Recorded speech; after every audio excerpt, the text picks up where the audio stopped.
नमस्कार दर्शकों, DND news 24 से मैं नलिन दीक्षित। आज हम दीपक भंडारी जी के ऑफिस में आए हुए हैं। और सर, जैसा कि हमें ज्ञात हुआ है कि विभिन्न संस्थानों में आपका अच्छा खासा जो प्रभाव रहा है, तो कुछ आप अपना परिचय बताइए। मैं दीपक भंडारी हूँ और मेरा खुद का उद्योग है, केमिकल इंडस्ट्री है। और औद्योगिक संस्थाओं से मैं जुड़ा हुआ हूँ पिछले कई वर्षों से। तो सर, ये औद्योगिक संस्थाएं जो हैं वो उनका क्या आपने नाम रखा? और कुछ वर्षों से हमें जैसे जानकारी है कि आप शायद रोटरी में भी रहे, रोटरी क्लब में भी रहे। आप अभी औद्योगिक संस्थान में जो आप हैं, वो आप लोग अभी किस लेवल पे हैं और कब से हैं आप उसमें? देखिए, औद्योगिक संस्थाओं से तो मेरा जुड़ाव जो था वो 96 से था, क्योंकि पहली बार हमारे फादर ने इंडस्ट्री डाली थी 96 के आसपास। तो उस समय सीआईआई और जो दूसरी संस्थाएं थी वो इंदौर में इतनी एक्टिव नहीं थी। तो हम लोग इंदौर से बाहर जाके उन संस्थाओं की कार्यक्रमों को अटेंड किया करते थे। लेकिन उसके बाद जब इंदौर महानगर के रूप में कन्वर्ट हुआ और यहाँ पे ज़्यादा से ज़्यादा इंडस्ट्री भी आने लगी और ज़्यादा से ज़्यादा संगठनों का विकास होने लगा, तो फिर हम उनसे जुड़े। और उसके बाद फिर हमने देखा कि संगठन में काम करने के लिए बहुत सारी फॉर्मेलिटीज़ होती है, तो हमने सोचा कि हम क्यों ना एक अपना खुद का प्लेटफॉर्म बनाएं। तो हमने 2009 में एमएसएमई फोरम के नाम से अपना एक प्लेटफॉर्म बनाया था। और 2002 के आसपास हम भारतीय मध्य प्रदेश लघु उद्योग संघ भोपाल से जुड़ गए थे। तो सर, हमें इस विषय में ज़्यादा जानकारी तो है नहीं, लेकिन जो आपने जो अपना इंडस्ट्रियल ये जो बनाया है, जो फेडरेशन बनाया है, आप भोपाल से जुड़े हैं, तो ये कुछ करने के लिए आपका कोई उद्देश्य रहा हो, कुछ सोच के आपने बनाया हो? हाँ, विपिन जैन साहब हमारे समाज के ही थे और मैं जैन समाज में भी काफ़ी एक्टिव रहा। मैं जैन फेडरेशन में भी रहा, उद्योग कमेटी का चेयरमैन। और पहली बार मैंने ही जैन समाज में चेयरमैन का पद लिया था, क्योंकि उस समय तक सिर्फ वो जैन सोशल ग्रुप चलते थे और इंडस्ट्री के लिए वो लोग ज़्यादा महत्व नहीं देते थे। लेकिन मैं ट्रेड और इंडस्ट्री से शुरू से जुड़ा रहा, व्यापारियों के साथ और उद्योगपतियों के साथ शुरू से काम करता रहा। तो मेरा इंटरेस्ट उसी में था बनिस्बत की दूसरे कार्यों में। तो इसलिए हमने फिर उसका एक पद बनाया और वहाँ पे फिर हमने गतिविधियाँ शुरू की। इसके अलावा जैसे आपने अभी रोटरी का पूछा, तो रोटरी क्लब तो बरसों से था, मैं भी कम से कम 20-22 वर्षों से रोटेरियन रह चुका हूँ। तो इंटरनेशनल संस्था है और हम लोग उसके लिए काम करते थे और अभी भी कहीं मौका मिलता है तो ज़रूरी नहीं है कि रोटरी के थ्रू ही करें या जैन समाज के थ्रू करें। काम करना चाहिए बस, और संपूर्ण समाज को फ़ायदा मिले, ऐसा हो। तो दीपक भंडारी जी, वर्तमान में हम आपके जिस ऑफिस में आए हुए हैं, वहाँ हमें जो क्रमबद्ध रूप से दिखाई दे रही हैं, वो वर्ल्ड बुक में भी आपका कुछ आपको मिला है।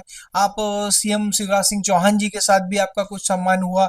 आपके जो विभिन्न तरह के हम यहाँ पे देख रहे हैं, इनकी तो हम गणना सामान्य रूप से कर नहीं पाएंगे, लेकिन जो इसमें आप लोग की जो विशेष उपलब्धि रही है, उसका एक सूक्ष्म परिचय दीजिए। देखिए, अभी जो आप देख रहे हैं यह कई वर्षों में मुझे मिला है, कोई एक दिन में नहीं मिला है। और इसमें समन्वयित रूप से बिजनेस का भी हाथ रहा है और जो मेरे संगठन है उनका भी हाथ रहा है। व्यापार में हमने उस समय पारिवारिक व्यापार को ज्वाइन किया था और मैं खुद वकील भी रह चुका हूँ। और मैंने बैचलर ऑफ म्यूज़िक भी किया था एलएलबी के साथ। तो हम लोग उस समय जब नए नए कारोबार में आए थे या नए नए प्रोफेशन में आए थे, तो अपनी हॉबी के साथ काम करते थे। मुझे गाने का शौक था, इसलिए मैंने वोकल में किया था खैरागढ़ यूनिवर्सिटी से। और क्रिश्चियन कॉलेज से मैंने एलएलबी किया था और एमकॉम मैंने महेश्वरी कॉलेज से किया था। तो एमकॉम तो क्या है, पोस्ट ग्रेजुएशन करने की इच्छा थी। बाद में मेरी पीएचडी की भी इच्छा थी, जो कि आज तक मैं नहीं कर पाया क्योंकि शादी हो गई, बच्चे हो गए, तो समय नहीं मिला। और घर में पारिवारिक पढ़ाई का माहौल अच्छा था। तो ऐसा था कि हम कहीं पीछे न रह जाएं परिवार के अंदर, कि यार हम भी कम से कम पोस्ट ग्रेजुएशन तो लें। उस समय दौर अलग था, आज का दौर अलग है। लेकिन हमको वो करके भी उस समय बड़ी खुशी मिलती थी, हम सबको बताते कि यार हमारा एमकॉम हो गया है। और बाकी जो दूसरी गतिविधियां थी वो परिवार में बिजनेस होने की वजह से मुझे मौका मिला, समय मिला कि मैं करूं। एमएसएमई जो शब्द है वो 2006 के बाद चलन में आया, क्योंकि उसके पहले एसएसआई इंडस्ट्री हुआ करती थी और उसमें बहुत लिमिटेड सोर्सेस हुआ करते थे। लेकिन जब एमएसएमई का प्रादुर्भाव हुआ, उसके बाद इसकी डेफिनेशन बदली, इसमें ज़्यादा से ज़्यादा इंडस्ट्री का समन्वय हुआ, ज़्यादा से ज़्यादा लोगों को इसमें रोज़गार भी मिला।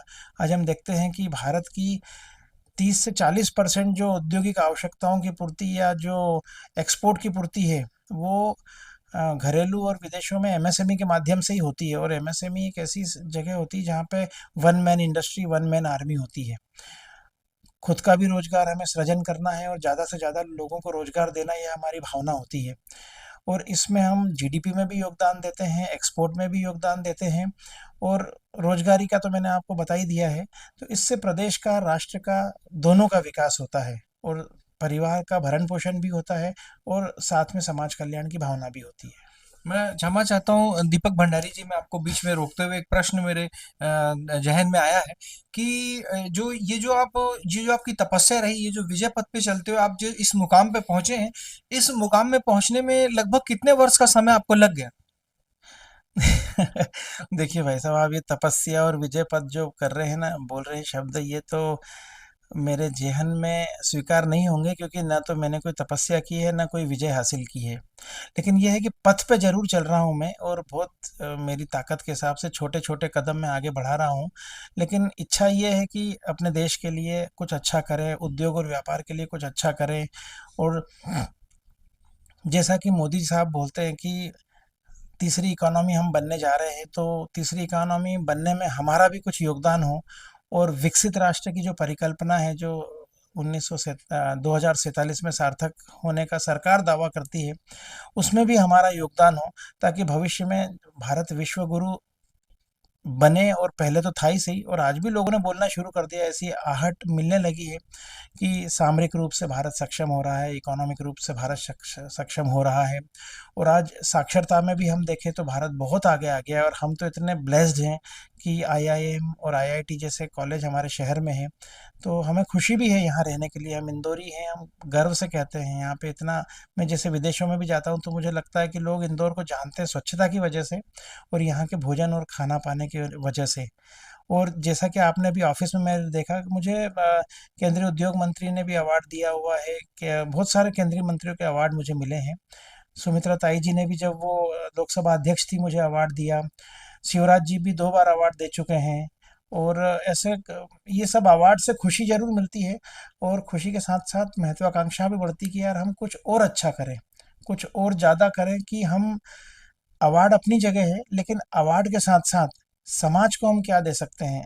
और एक परिवार में भी हम चाहते हैं कि लोगों को हमसे प्रेरणा मिले कि यार इस व्यक्ति ने एक नया आयाम स्थापित किया है या मकाम बनाया है। ये हमारे इंदौर शहर के दीपक भंडारी जी हैं। ये अपने किए गए 35 साल के प्रयासों को तपस्या नहीं मानते हैं। ये विजय पथ पे पहुंचना अपने आप को नहीं मानते हैं। ये अपनी मेहनत को जो है प्रोत्साहित करना भी नहीं चाहते हैं, करवाना भी नहीं चाहते हैं। और आपने आज तक जो प्रयास किए हैं वो वास्तव में सराहनीय रहे हैं, इंडस्ट्रीज के मालिकों के लिए सराहनीय रहे हैं। और सर, ये तो बात रही कि अपर लेवल पे जो लोग स्टेब्लिश्ड होना चाहें, लेकिन हम जैसा देख पाते हैं आज के युवा जो एमएसएमई से कोई मदद लेना चाहे, जो कुछ नया व्यवसाय चालू करना चाहे, तो क्या आप या आपकी संस्था उनकी कोई मदद कर सकती है इस विषय में? देखिए, मैं तो हमेशा तैयार हूँ मदद करने के लिए।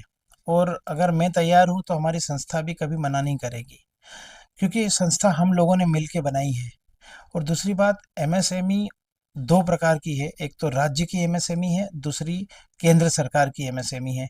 तो जो भी व्यक्ति एमएसएमई से मदद लेना चाहता है, वो अपने दिमाग में पहले क्लियर कर ले कि उसे राज्य सरकार की योजना में आना है या केंद्र सरकार की योजना में। दोनों में मदद मिलती है, थोड़ा सा संघर्ष उसे करना पड़ता है, क्योंकि आप, ब्यूरोक्रेसी है, लाल फीताशाही है, और सबसे ऊपर जिजीविषा।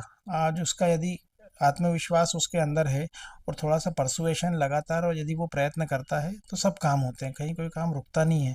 हाँ, ये है कि देर सवेर जरूर हो जाती है, लेकिन काम जरूर होता है, लेकिन आपको लगे रहना पड़ेगा। तो सर, ये जो आपके हम कार्यालय में देख पा रहे हैं वर्ल्ड बुक, ये वर्ल्ड बुक का क्या किस्सा है? अब ये वर्ल्ड बुक का जो किस्सा है, एक्चुअली इंदौर में एक संस्था है जो वर्ल्ड बुक के कार्यक्रम आयोजित करती है। तो मुझे उन्होंने कार्यक्रम में बुलाया, उन्होंने मुझसे कहा कि यार आपने भी एमएसएमई से रिलेटेड बहुत सारे कार्य किए हैं, तो मुझे बड़ा आश्चर्य हुआ कि यार मैंने कौन से कार्य किए। तब उन्होंने मुझे बताया कि हमने ऐसे इस प्रकार से काम किए हैं। तो बोले आपको आना है, तो हम गए तो वहाँ मुझे इन्होंने अवार्ड दिया ये। सर, जैसा हमें ज्ञात हुआ है कि आपके परिवार में आपके जो दो बच्चे हैं, एक बेटी और एक बेटा, वो भी वर्तमान में यूएस में कहीं कुछ विशेष कार्य कर रहे हैं, किसी विशेष रूप से एस्टेब्लिश्ड हैं। तो अभी हम ये जानना चाहेंगे कि आपकी जो दो संतानें हैं, एक बेटा और एक बेटी, वो क्या कर रहे हैं अभी? देखिए, विडंबना ये है कि मेरे पिताजी ने भी बैंक में नौकरी की और बाद में अपना खुद का व्यवसाय स्थापित किया। और मैं भी जब पढ़ाई कंप्लीट करने के बाद प्रोफेशन में आया तो पापा के बिजनेस से ही जुड़ा। लेकिन मेरी दो संतानें, जैसा कि आपने बताया, दोनों ही सॉफ्टवेयर इंजीनियर है और दोनों ने ही इंदौर से बीटेक किया है। और बेटी ने अमेरिका से एमएस भी कर लिया है। और बेटे का अभी एमएस नहीं हो पाया है, लेकिन उसकी इच्छा है कि वो भी एमएस करेगा। और दोनों बच्चे अमेरिकन कंपनियों में काम कर रहे हैं। और एआई डेवलपर है बेटा मेरा, कैलिफोर्निया की कंपनी है वेगो सॉल्यूशंस में। और बिटिया जो है वो सॉफ्टवेयर बनाती है बोस्टन में। और अभी उसने अपनी लोकेशन चेंज की है, मिनियापोलिस में वो काम कर रही है। और बाकी ये है कि दीपावली पे दोनों बच्चे घर पे ही थे, वर्क फ्रॉम होम लेके। दीपावली मनाई, 2 महीने हम साथ रहे, बहुत अच्छा लगा। अमेरिका हम आते जाते रहते हैं बच्चों के पास। और आगे बच्चे इसी फील्ड में कार्य करना चाहते हैं। तो सर, आपने हमारे पूर्व मुख्यमंत्री शिवराज सिंह चौहान जी के साथ तो कंधे से कंधा मिला के काम किया ही, लेकिन वर्तमान में जो हमारे मोहन यादव जी, उनकी कार्यशैली आपको वर्तमान में कैसी लग रही है और आगे क्या उसमें आप इन्वॉल्व होंगे? देखिए, मोहन यादव जी से व्यक्तिगत रूप से मेरी 3-4 बार मुलाकात हुई और हमने उन्हें लेटर भी दिया है। कार्यशैली के बारे में तो मैं बहुत कुछ नहीं बोल सकता हूँ, लेकिन ये है कि स्वभाव उनका बहुत अच्छा है। दूसरा, वो भी जिजीविषा के धनी हैं। वो भी प्रदेश के विकास को बहुत तेज़ी से करना चाहते हैं। और वास्तविकता यह है कि आज जो संगठन के द्वारा कार्य किया जा रहा है, उसमें सभी विभागों का समन्वय आवश्यक है और वो लीडर हैं पूरे प्रदेश के। तो सभी विभागों को वो साथ लेके चल रहे हैं, ऐसा मुझे अभी तक तो दिख रहा है। और हम यही कामना करते हैं कि आगे उनके नेतृत्व में हमारा प्रदेश तेजी से प्रगति करे सभी क्षेत्रों में। तो ये हमारे इंदौर शहर के दीपक भंडारी जी, इन्हें इन्हें अपनी तारीफ सुनना पसंद नहीं है, इन्हें अपनी तपस्या सुनना पसंद नहीं है, इन्हें अपना कर्म योगी कहलाया जाना पसंद नहीं है। लेकिन इन्होंने जो 35 साल से इंडस्ट्रीज के लिए काम किया है, जो अन्य सेवाओं में इन्होंने अपना जो कार्य किया है, सामाजिक संस्थाओं के लिए जो कार्य किया है, वो वास्तव में सराहनीय है। और अगर ऐसे और दीपक भंडारी इंदौर शहर में हो जाते हैं, तो ये इंदौर के जो सुनहरे दिन है, वो आने में देर नहीं लगेगी। आपको बहुत बहुत शुभकामनाएं। आपको भी बहुत बहुत धन्यवाद।